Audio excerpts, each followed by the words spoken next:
going on. So the question was asked: Steph Curry, Andre Iguodala's teammate and former Finals MVP with Golden State asked, said that he feels Steph Curry is the second best point guard behind Magic Johnson. I got him tied with Magic, and I think if he wins this year, he'll pass him. For the simple fact, there've been some interesting, parts brought up, but Steph Curry's changed the game. And the thing about it is, what is he really? Because he's not a pure point guard, and he's not a pure shooting guard. He's kind of created his own lane, like a freelancer, if you will, because he's kind of like a spaceman.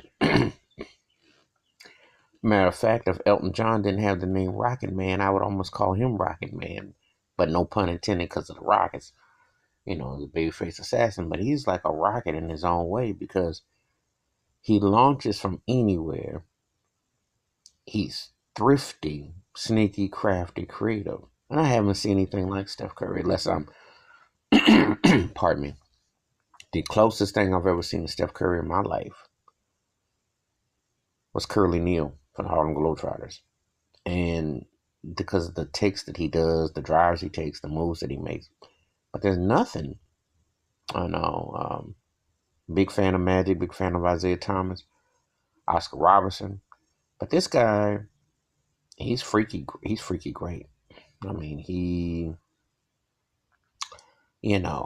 spots up. He just got off going, averaging 35, most points in a 4-game sweep ever. And remember, this is a guy who coasts on the perimeter.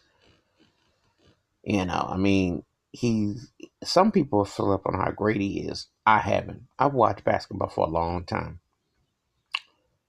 And if you can change the game, I mean, we're going from what Magic Johnson did. Some people will look at Steve Nash and what Phoenix was doing under the D'Antoni system. Look at Isaiah Thomas. You look at different guards, point guards, or whatever you want to call it. Tweeners, if you will. James Harden even with his assist game. But there's nothing like Steph Curry. And so he wins a 4th ring this year. I got to put him over Magic. But I still put him on Mount Rushmore with him, Magic, Oscar Robertson, and maybe Isaiah Thomas. Maybe my Mount Rushmore, the greatest PGs ever. But I have to, in all due respect to John Stockton, too, and there's some others, but Jason Kidd, Gary Payton, but I have to say, this cat, and Earl Pearl Monroe, too, but all due respect, Steph Curry is in his own universe. But it's a good question and debate. So feel free to tell me who you think are the top 5 point guards you would say ever. And you agreed on Andre Iguodala saying he's the second best one right now behind Magic Johnson. All right. Free leave comments. Hit the subscribe when the bell rings. That's a new video. I'm shooting some hoops. Peace.